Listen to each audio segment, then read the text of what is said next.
Bon, on continue, On continue. on Et continue j'essaie d'être plus court. Bon, par j'ai du mal. l'aperçu général de l'activité de SEB. Et donc, au cours de son développement, SEB a traversé plusieurs étapes. Comment peut-on définir la périodisation du groupe et quels événements ou changements la caractérisent? Aperçu bref. Alors, aperçu bref, le premier point, c'est la formation de SUB, sa sortie du trotskisme, et c'est la question russe. Trotsky disait, ils étaient trotskistes, après la guerre, la bureaucratie russe, qui est une caste parasitaire, va s'effondrer, et soit il y aura une restauration du capitalisme traditionnel, soit il y aura une nouvelle révolution. C'était le schéma un peu plaqué sur 39-45 de la guerre 14-18 qu'avaient eu Lénine et Trotsky. Bon.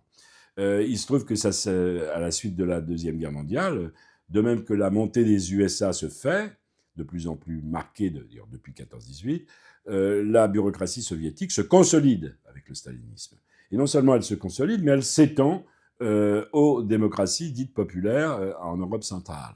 Donc ça, évidemment, ce sont des éléments nouveaux. Et Socialisme Bavarie est toujours attentive à ce qui survient dans l'histoire de nouveau et qui bouscule. Et ça bouscule évidemment la théorie qu'ils avaient de Trotsky, et ils la remettent en question. Et donc c'est la question russe qui, au début, fait qu'ils vont se disjoindre du trotskisme et qui va, je dirais, dans les 2-3 premiers numéros de Socialisme Barbarie, être essentiel avec l'article de Pierre Chaulieu, un des pseudonymes de Castoriadis, les rapports de production en Russie. Donc c'est la question russe. Hein. Et puis, nous sommes au temps de la guerre froide. Tout de suite après la guerre, l'Allemagne est coupée en deux. C'est le blocus par Staline de Berlin qui rate. Mais quand même, le mur de Berlin. Hein, l'Europe est coupée en deux. Et il y a la guerre de Corée, à l'autre bout, en Asie. Et la guerre de Corée risque de dégénérer. Beaucoup de gens, en dehors de Socialisme Paris, par exemple le général de Gaulle dans ses mémoires, disent qu'ils ont cru à un moment que la guerre de Corée allait dégénérer en Troisième Guerre mondiale. Et ce contexte international de guerre froide, en dehors de la question russe, explique les premiers numéros de Socialisme Barbarie, où l'idée est que l'on va vers la barbarie et que la barbarie, c'est une troisième guerre mondiale, hein, à partir du dérapage de la guerre de Corée et d'une analyse fausse, mais qui était la leur à l'époque, qui a une sorte, il reste marxiste, il y a donc des lois objectives, qui a une loi de concentration du capital. Et que cette loi de concentration du capital est antagonique avec le fait d'avoir deux économies scindées et relativement séparées, et que la tendance va être au choc entre les Américains et les Russes. Donc ça, c'est la première période, je dirais. La deuxième période, elle commence en 1953. Il va y avoir l'armistice en Corée, donc c'est pas encore tout à fait les débuts de la coexistence pacifique, mais presque. En tout cas, sur le plan international, ça se dégèle. Et en France, c'est les premières grèves spontanées, l'été 1953, qui sont faites spontanément par les travailleurs et par des syndicats qui ne sont pas ceux de la CGT, dominés par le Parti communiste français à l'époque, et qui impulsent des luttes dans des secteurs différents, mais notamment des secteurs publics comme les postes et autres, et qui, pour Socialisme Barbarie, marquent, et aussi dans l'Ouest français, à Nantes-Saint-Nazaire, poursuivi en 1955, marque un regain des luttes ouvrières. Et d'autre part, ce regain des luttes ouvrières va être marqué également donc en France, à l'Ouest, mais aussi aux États-Unis par des grèves sauvages qu'ils analysent en liaison avec leurs amis du groupe Correspondence, groupe américain états-unien avec lequel ils étaient en plus ou moins en grand accord. Et ça se traduit en Europe centrale par la révolte ouvrière de Berlin-Est, qui va être analysée magistralement dans des numéros de Socialisme Barbarie, et qui va donner naissance au premier livre d'un socio-barbare, qui signait Benno Sarel, La classe ouvrière en Allemagne orientale. Donc là, on sort de la barbarie qui va arriver sous la forme d'une troisième guerre mondiale. On a un regain des luttes ouvrières un peu partout. Et il y a les débuts d'analyse qui ont commencé sur l'expérience prolétarienne avec un article de Lefort qui avait été précédé de la publication dans les 6 premiers numéros de l'article venu du groupe Correspondance, l'ouvrier américain de Paul Romano, Phil Sanders, de son vrai nom, et on va rechercher les témoignages ouvriers, l'écriture ouvrière. C'est Vivier qui écrit 4-5 articles, La vie en usine. Ça sera Daniel Mottet, Jacques Gautrat, qui travaille chez Renault. Castoriadis en fera une synthèse sur une idée de contradiction essentielle dont j'ai parlé, direction-exécution, on dirait aujourd'hui travail prescrit, travail vivant, avec un conflit latent qui donne une source de pouvoir d'agir aux salariés sur et qui donne naissance à une autonomie, même si elle est limitée, même si elle est embryonnaire, qui pourrait, quand le système rentre dans des accidents, dans des crises, que les rapports de force entre forces sociales changent, qui pourrait donner naissance au socialisme, à un socialisme basé justement sur cette autonomie et sur cette capacité d'auto-organisation et d'autodétermination du monde du travail, de l'atelier jusqu'à la sphère de l'État, disait-il de façon très optimiste. Arrive une autre période qui va, à mon avis, être décisive, c'est évidemment ce qui se passe en 56-58, 56-57 en Pologne, à Poznan, puis en Hongrie, qu'ils analysent comme la première révolution antitotalitaire et anti-bureaucratique. Alors, à mon avis, ils oublient des aspects importants de la révolution hongroise, c'est-à-dire le retour à un parlement, par exemple, ou le retour à la neutralité sur le plan des questions internationales. Ils mettent en avant les conseils ouvriers, mais c'est vrai qu'en Hongrie, ils sont nés partout, dans toutes les grandes entreprises, des conseils ouvriers qui se sont fédérés dans un conseil ouvrier central du Grand Budapest, et dont les revendications, comme la suppression des normes, la suppression de certaines cadences, la suppression du salaire au rendement qui existait donc dans les usines hongroises, comme dans les usines russes d'ailleurs de l'époque, comme dans les usines françaises, très communs du capitalisme bureaucratique d'État ou occidental, sont totalement remises en question avec l'idée d'une direction ouvrière des entreprises et d'un pouvoir des conseils de travailleurs. Et donc ça, c'est une étape et un élément extrêmement important pour Socialisme Barbarie. Les trotskistes avaient la révolution russe idéalisée de 17 comme figure emblématique. Les libertaires, les anarchistes, la révolution espagnole, je dirais d'une façon tout aussi idéalisée. Les socio-barbares vont avoir la révolution hongroise des conseils ouvriers de 56 en tête. Après, il y a le phénomène du gaullisme qui va arriver en 58 et de la modernisation du capitalisme qui continue, et la guerre d'Algérie, la guerre coloniale en même temps. Donc ils vont analyser l'ensemble de ces aspects et remettre en question leur idée de la loi de la concentration du capital, avec de nouvelles thèses qui vont introduire de nouveaux débats sur qu'est-ce que signifie cette stabilisation et ce développement inouï des forces productives sous le capitalisme d'après-guerre. Et ils vont le faire en maintenant leur critique de ce que j'appellerais le contexte de l'époque, le Fordisme, l'analyse Fordiste qui vient après le Taylorisme, où il y a cette différence dirigeant-exécutant dans le travail et la production, en mettant l'accent sur cette crise dans le travail et la production, mais en expliquant aussi, pour certains, Castoriadis en particulier, qu'il y a des traits nouveaux et durables du capitalisme qui permet d'éviter, grâce aux interventions justement de la bureaucratie étatique et des procédés keynésiens, toute crise économique grave, il s'est trompé, tout chômage important, bon. Et ça va entraîner des débats, des discussions à deux reprises. Première discussion sur le rôle d'une organisation révolutionnaire, parce qu'avant, justement, après la reprise des luttes ouvrières de 53 et des événements de 56-57, va se poser la question d'une intervention réelle, pratique, et donc d'une autre organisation qu'autour d'une revue, et passer de la revue groupe au groupe, intervention. Et c'est la première scission avec Lefort et Simon qui refusent toute organisation interventionniste. Ils sont plutôt pour une fédération, une liaison un peu plus informelle des travailleurs à la base. Bon. Et voilà. Et puis la deuxième scission plus tard, en 1963, entre socialisme barbarie et pouvoir ouvrier. Entre-temps, socialisme barbarie se transforme Et le Socialisme pour Paris ne renvoie qu'au titre de la revue, qui ne s'appelle plus Socialisme pour Paris, revue de critique et d'orientation révolutionnaire, mais Socialisme ou Barbarie, revue du groupe Pouvoir ouvrier. Hein, ça, c'est très important, l'affirmation d'un groupe qui s'appelait Pouvoir ouvrier. Hein. Et après, il y a la scission entre deux courants, je dirais, sur l'analyse du capitalisme moderne et sa stabilisation, sur la privatisation, etc. Entre-temps, il y a eu un grand événement qui les a beaucoup, beaucoup intéressés et qui a produit une de leurs 3 brochures. Ils n'ont publié que 3 brochures, hein, dont une sur l'insurrection hongroise, qui est remarquable, quoique datée. Leur 3e et dernière brochure, c'est sur les grèves belges de 1960. Les grèves belges de 1960, pour eux, c'est la grève du siècle. Et cette grève du siècle va être analysée dans le numéro 32 de Socialisme Barbarie, va donner naissance à une brochure, et elle est curieusement...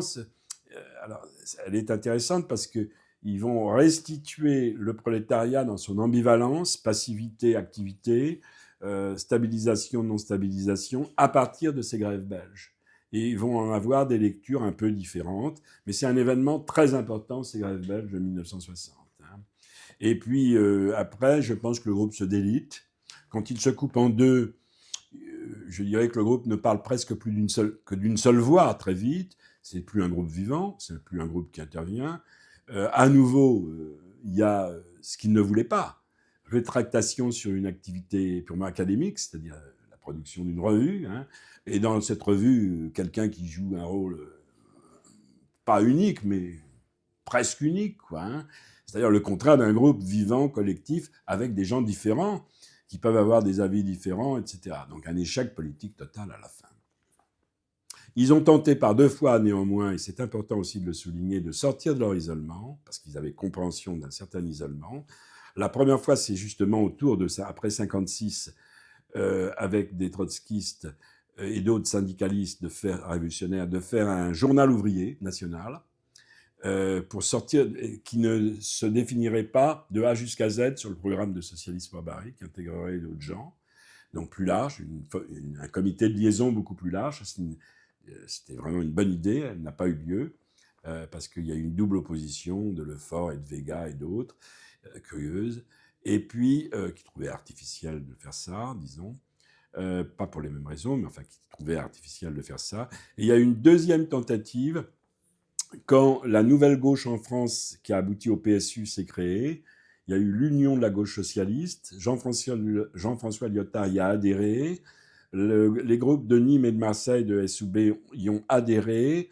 La vétérante, la seule femme doyenne qui avait été des 13 fondatrices du groupe, la modiste, son nom m'échappe tout d'un coup, la seule femme du groupe, hein, jusqu'à 1956, adhère à l'UGS aussi, et les gens de province en général adhèrent à l'UGS, parce qu'ils y trouvent un milieu plus large, plus vivant, un peu comme l'histoire du journal ouvrier, avec des syndicalistes, des élus, dans les localités en tout cas. Et il y a une discussion interne. Finalement, Lyotard quitte l'UGS. Garros, c'est-à-dire Signorelli Garros, écrit un article très violent dans SUB en disant aux gens de l'UGS qui sont plus ou moins d'accord, qui sont plutôt d'accord, mais pas sur les pratiques, et sur la question syndicale, rejoignez-nous, rejoignez Pouvoir ouvrier. Et c'est les 2 tentatives de sortir de l'isolement politique qui sont 2 échecs, hein, bien sûr. Enfin, pas bien sûr, mais qui sont 2 échecs. Voilà. Merci. Mais il y avait aussi auparavant la tentative de Tribune ouvrière. Alors, non, Tribune ouvrière, c'est pas une tentative, comme le journal ouvrier ou le rapprochement avec l'UGS. Tribune ouvrière, c'est le bulletin renéotypé de chez Renault, qui est fait par un regroupement de révolutionnaires, essentiellement Hirzel et Daniel Motet pour Socialisme Barbarie, pas de la Ruelle, l'autre, je ne me rappelle plus son nom, qui était à la Fédération communiste libertaire, donc des anards non traditionnels, et Pierre Bois-Vic qui donnera la Voix ouvrière. Donc ce n'est pas une expression, contrairement à ce que beaucoup de gens disent, c'est l'expression chez Renault de socialisme barbarie. Non, c'était un regroupement de révolutionnaires de chez Renault. Ils n'étaient pas, comme m'a dit Motet, ils n'étaient pas si nombreux que ça. Et puis les ouvriers à la base, ils s'entendaient mieux que les intellectuels. Ils se disputaient pas sur la théorie de machin ou d'autres choses. Ils avaient des choses pratiques. Ces correspondances, le journal américain qui les a inspirés, ils avaient écrit un texte contre la hiérarchie des salaires et, et dans les grèves, ils proposaient des augmentations uniformes de salaire et ils se sont opposés à la CGT, au PC là-dessus. Ça a eu un certain succès chez Renault et ça leur a donné l'idée de créer ce bulletin de liaison Tribune ouvrière. Mais c'est un peu différent du journal ouvrier national, qui renvoyait un regroupement national. C'était une idée intéressante, d'élargissement. D'élargissement. Voilà. Mais au moment qu'on discutait de la possibilité d'avoir un journal national, Oui. il y avait cette tentative Tribune ouvrière. Non, Tribune ouvrière existait avant. Il y a d'autres... Non, Tribune ouvrière existait avant. C'est pas, pas la même période exactement. Donc la réflexion qui date un peu plus Oui, tard oui, c'est ça. est basée sur ces expériences Aussi. Tribune ouvrière, mais d'autres... oui, d'autres, parce que il s'agissait, dans le journal ouvrier, de faire pas seulement... il s'agissait de faire un journal politique. C'est-à-dire qu'il s'agissait de créer un comité de liaison politique, une organisation politique, qui ne soit pas basée de A jusqu'à Z sur les idées de socialisme barbarie, quoi. Voilà. Bon, ça a été. L'isolement a perduré. Il y a eu une deuxième tentative au moment de pouvoir envoyer l'UGS qui a avorté aussi. Et socialisme ou barbarie n'est jamais sorti d'un certain isolement pratique. Et malgré ces tentatives, et d'une impossibilité d'intégrer même pas des ouvriers, mais des salariés, qu'ils soient employés ou autre chose, à un groupe qui fonctionnait essentiellement autour de la discussion d'articles d'une revue. Une revue, c'est fait par des intellectuels, pour des intellectuels. C'est pas fait pour être la matrice d'une organisation visant à une intervention révolutionnaire dans les milieux populaires. Ça, on n'a jamais vu ça. D'ailleurs, socialisme barbarie en est une illustration. On va encore Oui, concerner ce problème. Bon. Dans le cadre de la théorie des champs de Pierre Bourdieu, populaire dans les études sur SEB, la société française des années de l'activité de groupe peut être divisée en deux espaces sociaux, politiques et intellectuels, où se déroulait une lutte d'influence entre divers individus et organisations. Quelle place SEB occupait-elle dans ces espaces et quelles pratiques ont contribué à renforcer la notoriété du groupe? Alors, d'abord, la première chose à dire, c'est que SEB avait une place très, très modeste. Très, très modeste.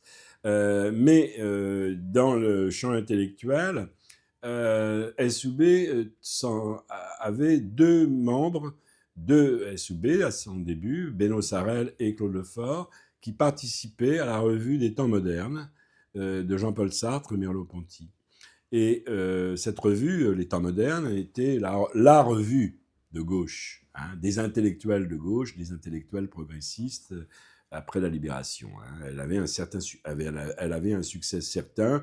C'était la seule revue de gauche qui avait un grand prestige grâce à Sartre par rapport aux revues de Canapa et du Parti communiste, par exemple, comme la Nouvelle Critique ou des choses comme ça. Ces deux auteurs de Socialisme barbarie ont continué à écrire jusqu'en 1953 dans les temps modernes, avec de plus en plus de difficultés. Lefort était protégé par Merleau-Ponty, qu'il avait introduit dans la revue, et Lefort écrivait dès le numéro 2 des temps modernes, de bons articles d'ailleurs, mais Sartre s'est rapproché du Parti communiste avec son fameux article fleuve qui a donné son livre « Les communistes et la paix ».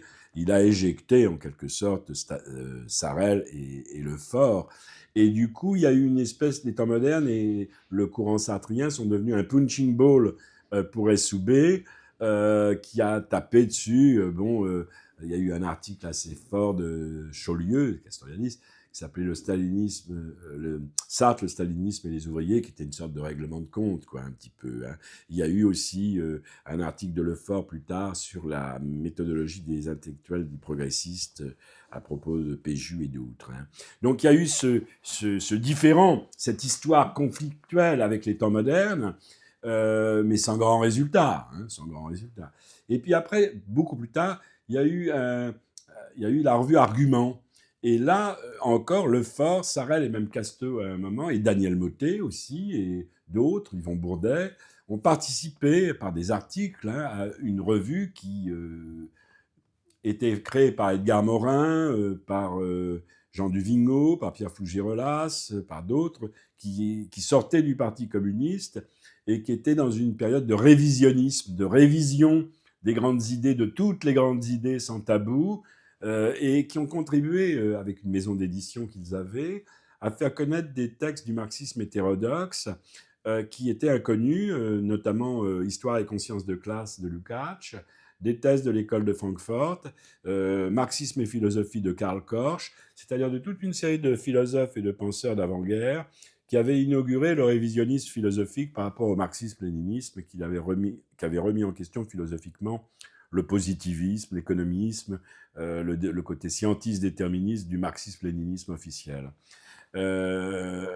Et qui n'avait pas été d'ailleurs incorporé au passage, c'est intéressant ce marxisme occidental, par Socialiste Barbarie, hein, et par Castoriadis, pas du tout, hein, ou très peu, très tardivement. Donc là, il y a eu une collaboration avec la revue Argument, et il y a eu deux chocs, si vous voulez. Un sur la nature de la bureaucratie, avec un article très intéressant de Claude Lefort qui s'appelait « Qu'est-ce que la bureaucratie ?» dans Argument, qui était une réponse à un article de Lefort qui disait « La bureaucratie, c'est un mot trop valise, trop général, il faut parler des appareils bureaucratiques. Hein. » Et Lefort lui répond « Non, il y a un phénomène social total. » Mais dans cet article « Qu'est-ce que la bureaucratie ?» Lefort révise le point de vue de Socialiste Barbarie sur deux points essentiels. Il n'y a pas de bureaucratisation linéaire en Occident, arrivant à un stade de capitalisme bureaucratique. Et il y a une certaine indétermination de classe de la bureaucratie avant qu'elle ne devienne une classe. Ça, c'est très intéressant. Et ça sera très bien développé dans le livre de Pierre Soury, qui signait Pierre Brune, à propos du maoïsme et de la prise du pouvoir de la bureaucratie chinoise, qui n'est pas du tout ancrée dans les rapports de production, comme dirait la vulgate marxiste, avant de prendre le pouvoir, mais qui est simplement un appareil politico-idéologique et militaire. Alors, il y a donc ce débat sur la bureaucratie, puis il y en a un deuxième sur la classe ouvrière, et ça, après la grande grève belge l'hiver 60-61, ou avant, il faudrait vérifier ça, les dates, sur la classe ouvrière, où Serge Mallet, Alain Touraine, le grand sociologue, explique en gros, pas Mallet hein, d'ailleurs, hein, et là... Blanchard a écrit un très mauvais article dans Socialisme ou Barbarie, beaucoup trop polémique, sur Mallet, qui ne disait pas ce qu'il lui fait dire, mais Touraine, oui, qui disait en gros que la classe ouvrière était intégrée. Voilà, qu'elle était intégrée.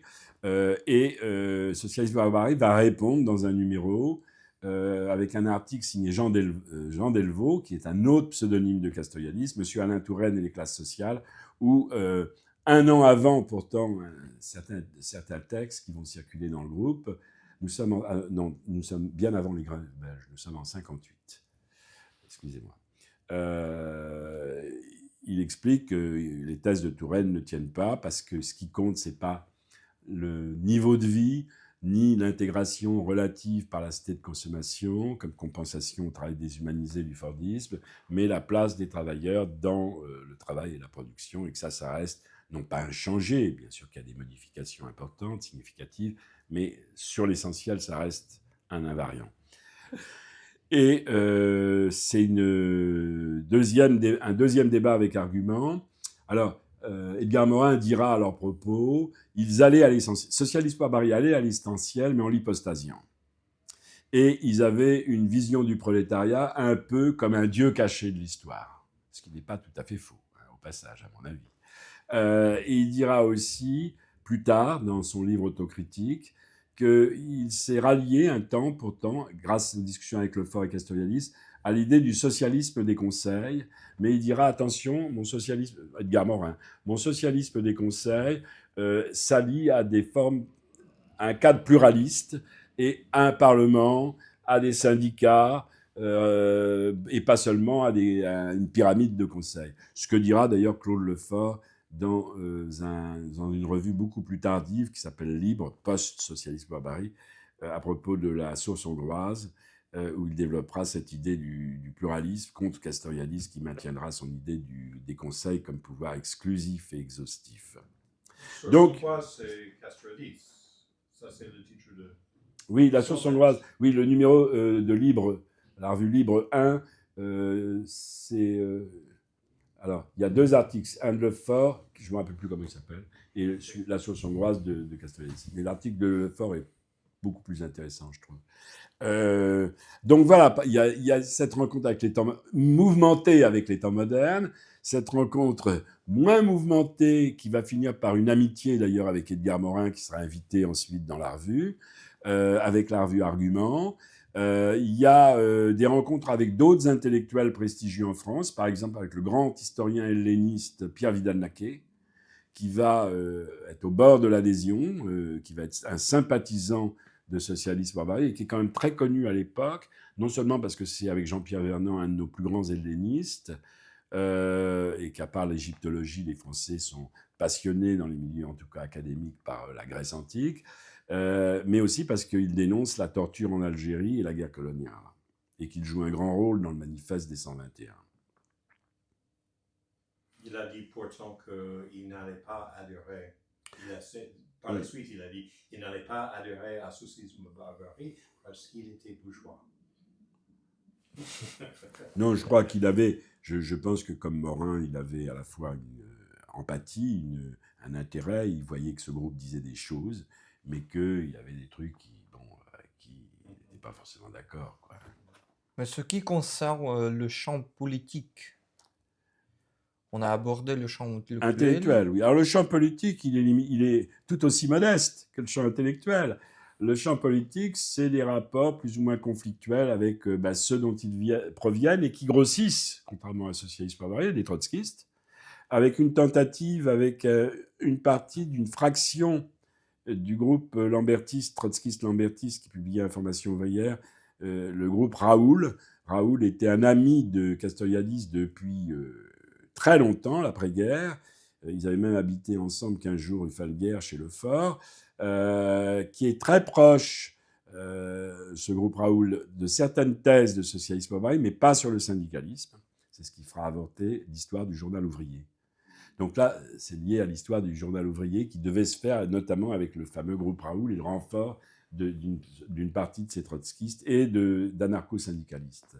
Ensuite, il y a eu ces rapports dont je vous ai parlé auparavant avec l'union, au moment de la naissance du PSU et de la Nouvelle Gauche, de l'UGS, de l'Union de la Gauche Socialiste, et des gens qui, en province, participent pas à Paris aux discussions de la revue, qui vont adhérer à l'UGS, puis qui finalement vont y rester pour l'essentiel. Hein. Voilà.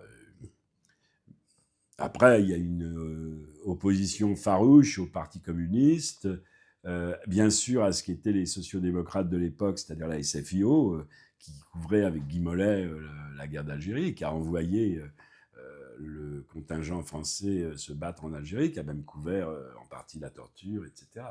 Donc il y avait une grande défiance, c'est un euphémisme, par rapport à la gauche réformiste et à la gauche classique, hein, et par rapport à l'extrême gauche de l'époque, trotskiste en particulier, il y a eu ces rapports dont je viens de vous parler avec le groupe Raoul, etc. Et curieusement, au passage, il y a eu très peu de rapports à l'époque. Ils ont été plus tardifs à la veille de mai 68 avec les jeunes étudiants de Nanterre. Il y a eu très peu de rapports avec les libertaires, ce qui est un peu curieux, hein, il faut d'ailleurs le reconnaître.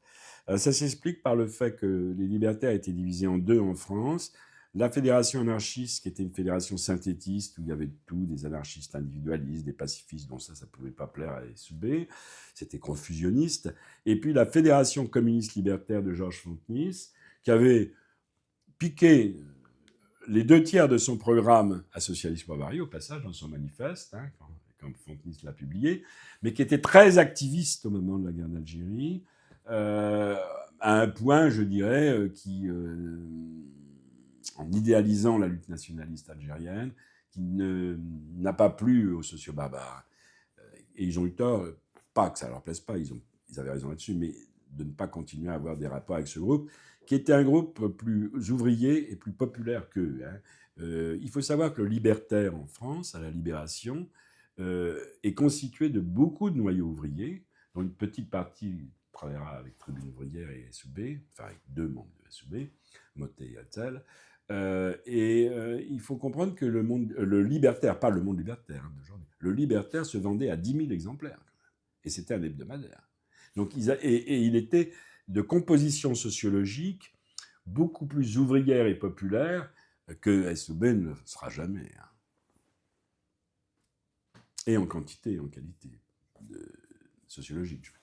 Il fait ses références, tu as dit qu'ils ont piqué du terrain. Ah ben, Fontenisse, il a écrit... Sans référence. Ah non, avec une référence. Non, avec une référence. Fontenisse allait à la mutualité au débat sur Lénine, sur le capital après-guerre de Chaulieu et Lefort. Il connaissait bien Socialisme Barbarie, il était abonné.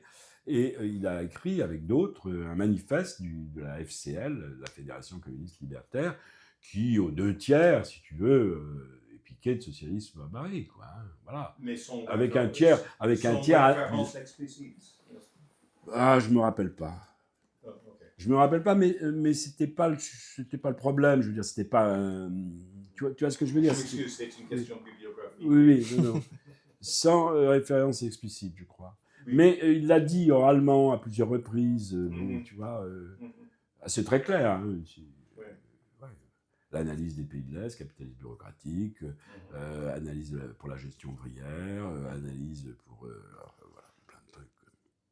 Avec un côté anard un peu sur les communes. Ah oui, ça c'est d'ailleurs pas inintéressant. Ils étaient pour un double développement, comme Proudhon, pour une fédération des conseils, mais aussi pour une fédération des communes. Donc de conseils territoriaux, si tu veux. Ils n'appelaient pas soviets, pour autant. Bon, on continue? On continue, Yvan, je vous fatigue pas trop? Non. Ça vous va, comme je vous raconte bien sûr. Ah bah, j'en sais rien, moi. Au cours de son existence, le nombre de membres de SOB a varié entre 20 et 80, incluant des personnes de différentes générations. Est-il possible de définir et de décrire le profil social moyen d'un membre de SOB? Oui, c'est tout à fait possible. Alors d'abord, ils n'ont pas varié entre 20 et 80. Quand ils quittent le PCI trotskiste, ils avaient eu 50 voix au Congrès, au deuxième Congrès mondial de la 4e internationale, 50 voix, et ils se retrouvent, d'après mes calculs et les témoignages que j'ai eus, entre 13 et 17. Pas 20, entre 13 et 17. Les uns m'ont dit 13, en m'assurant qu'ils avaient 13 et en me donnant la liste. D'autres m'ont donné une autre liste avec 17. Enfin, donc, c'est moins que 20. C'est dans les années 60, avec la lutte contre la guerre coloniale algérienne et les articles de Lyotard, que beaucoup de jeunes, et c'est la crise de la jeunesse aussi, qui sont étudiants en majorité, adhèrent à Socialisme Barbarie. Et en 61, c'est le plus gros chiffre, ils sont 87. Il y a 2 cellules à Paris, et puis il y a des groupes à Nîmes, à Montpellier, Marseille, Saint-Lô, Carentan, Lille et Caen. Voilà. Quel est le profil moyen? C'est simple. Alors, au début, il y a essentiellement des intellectuels. Il y a Lefort, il y a Castoriadis qui fait ses études, il y a quelqu'un qui va devenir très connu, qui va quitter le groupe très vite, qui a écrit quand même un article, sous un pseudonyme, qui est Jean Laplanche, qui va devenir un des plus grands psychanalystes français, qui va écrire le dictionnaire de la psychanalyse. Donc ça fait déjà 3 intellectuels sur 13. Il y a Seuret, qui est un normalien de Normal Sup. Il y a un instituteur. Il y a Maurice Rachefus, qui est bijoutier, réparateur de bijoux à l'époque. Il y a une modiste, qui est Marie-Rose Berland, la seule femme du groupe, qui est peintre également, qui est formidable. Et puis, j'ai fait un petit portrait d'elle, parce qu'elle est souvent oubliée. Et pourtant, il n'y avait pas beaucoup de femmes au départ. Et puis, il y a quelques employés ouvriers, dont Georges Vivier, qui écrira La vie en usine, et Hirzel, qui a joué un rôle important dans la grève de 47 à Renault, puisqu'il avait été élu au comité de grève de Renault. Mottet, lui, n'adhère qu'en 52 au groupe. Ça fait un ouvrier de plus. Quand il y a la fusion avec les gens qui viennent de la FFGC, avec Camille, avec Vega, etc., c'est un peu plus populaire comme milieu, mais voilà. Mais quand ils sont 87, ils font un recensement sociologique. 54 étudiants, 3 femmes au foyer, 10 employés, services, etc.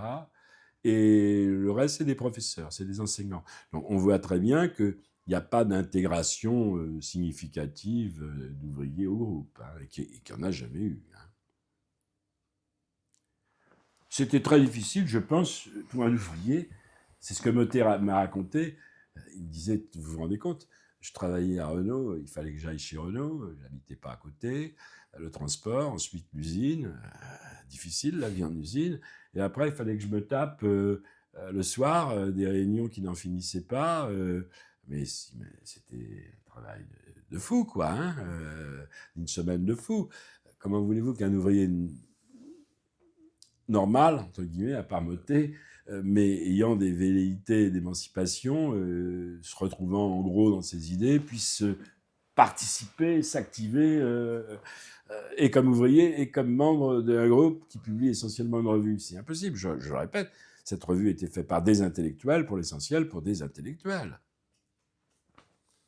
Et c'est ça qui rendait impossible toute intégration de salariés normaux, entre guillemets, et qui faisait qu'il y avait un turnover. Quand des salariés adhéraient, ils partaient assez vite. Hein. Mais comment distinguer une revue intellectuelle comme L'École moderne d'une revue que tu dis est intellectuelle, socialisme ou barbarie? La différence est énorme. C'est que les temps modernes, ils ne veulent pas créer une organisation politique intervenant dans la classe ouvrière pour faire la révolution, pour aller vite. Tandis que les autres, ils se prennent pour le noyau du parti révolutionnaire au début. Puis après, d'une organisation révolutionnaire pour une avant-garde. Ils ont donc un dessin politique marqué que les temps modernes n'ont pas. Sartre, il fait de l'influence, mais il ne veut pas créer une nouvelle organisation politique. C'est un intellectuel critique. Bon. Les autres ne se posent pas comme ça, hein. Ils ne se posent pas comme intellectuels critiques, sauf peut-être le fort.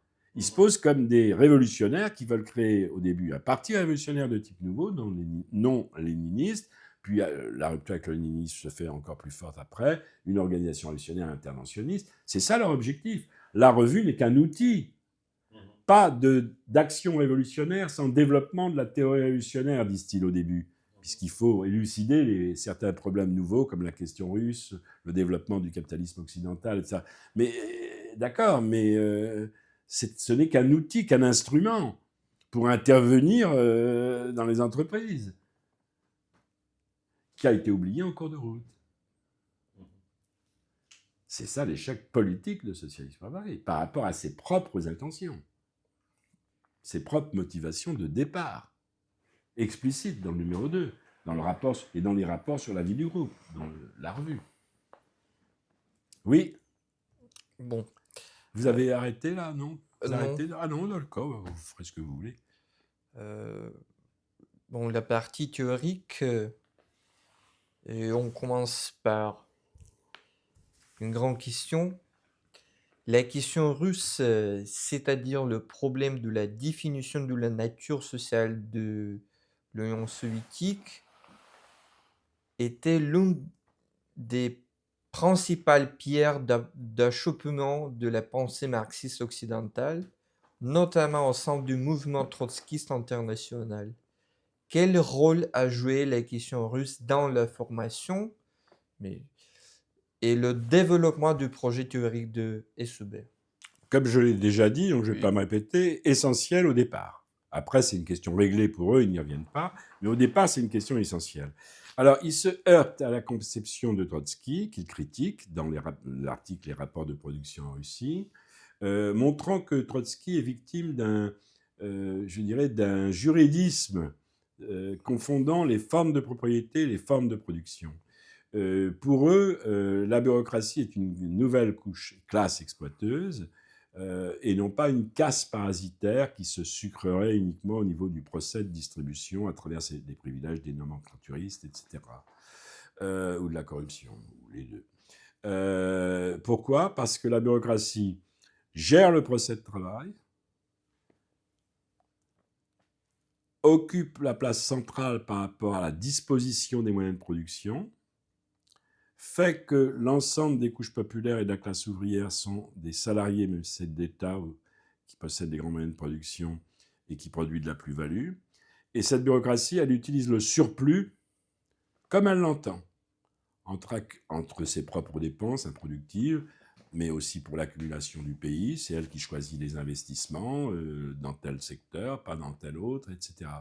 Donc la bureaucratie gère le procès de travail, elle gère le surplus, elle a la disposition totale du surplus. Le salariat a un rôle d'exécutant, créant de la plus-value, etc.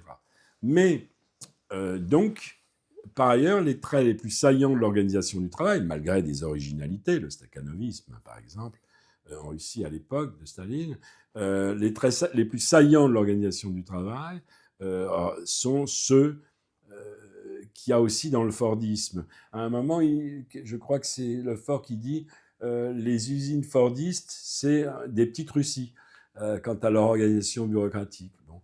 En même temps qu'il critique cette idée d'État ouvrier dégénéré et que la question russe aboutit à l'idée d'un système bureaucratique où la bureaucratie est une nouvelle classe qui a évincé la bourgeoisie et les classes possédantes antérieures, il y a une critique d'une autre notion, celle que ce serait un simple capitalisme d'État. Parce que le degré de concentration du capital autour de l'État est tel que les lois économiques du capitalisme historique sont au minimum et plus qu'édulcorées.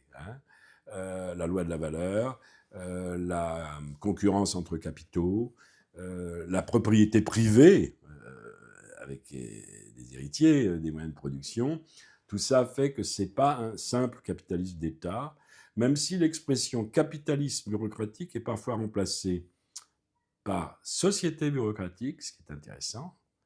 Quand Castoriadis republie ses ouvrages, il ne met pas le capitalisme bureaucratique, il met la société bureaucratique pour mettre l'accent sur ce qu'il y a de particulier et de nouveau dans cette configuration à minima sociologique. Mais d'autres utilisent l'expression capitalisme d'État bureaucratique, c'est le cas de Piassoué, par exemple, et d'autres auteurs de socialisme barbarie. On voit qu'il y a des nuances entre eux. Je ne veux pas rentrer dans un débat sur les rapports monétaires marchands, sur la loi de la valeur. Certains pensent qu'elle persiste en Russie à l'époque, même de façon différenciée de l'Occident capitaliste, où il y a un capital financier qui n'existe pas en Russie. D'autres que non. Enfin bon, il y a des discussions internes très complexes et très intéressantes, cela dit. Donc la question russe joue un grand rôle. Donc il fait sa théorie, c'est surtout Chaulieu qui l'écrit, à partir d'une double opposition à la thèse trotskiste de l'État ouvrier dégénéré, de la bureaucratie comme simple couche sociale parasitaire, et de la notion de capitalisme d'État qui était celle des communistes de conseil et de Pannekoek, par exemple. Il hésite un moment. Dans le deuxième texte qu'il écrit dans un bulletin intérieur du Parti communiste internationaliste, des trotskistes, il hésite sur l'idée d'une troisième voie historique, qui ne reprend pas. C'est-à-dire qu'il se distingue des thèses de Bruno Rizzi, de Schachtman et d'autres sur le collectivisme bureaucratique. Pourquoi ? Parce qu'il met l'accent sur le fait qu'il y a toujours prolétarisation de la société, il y a toujours les mêmes traits saillants dans l'organisation du travail et de la vie sociale, malgré des choses très différentes, malgré des choses différentes, et sur le fait que cette société bureaucratique appartient au même univers d'ensemble historique que le capitalisme, avec la même idolâtrie du développement en soi des forces productives. Et là, on pourrait retrouver les premiers accents de la critique du productivisme, ce qu'on appelle aujourd'hui le productivisme, sans que socialisme barbarie ne soit jamais arrivé à une conception de la crise écologique elle-même, ce qui est une de ses limites à mes yeux.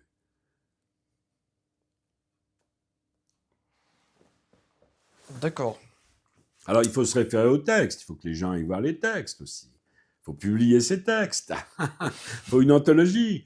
Suite à votre thèse, il faut une anthologie des textes de socialisme barbarie en russe. Bien sûr. Bonne idée. Je suis complètement d'accord. Et Parce bon, que sinon, c'est trop vague. Il faut que les gens puissent aller regarder d'eux-mêmes. Vous faites une thèse et puis vous préfacez une anthologie des textes.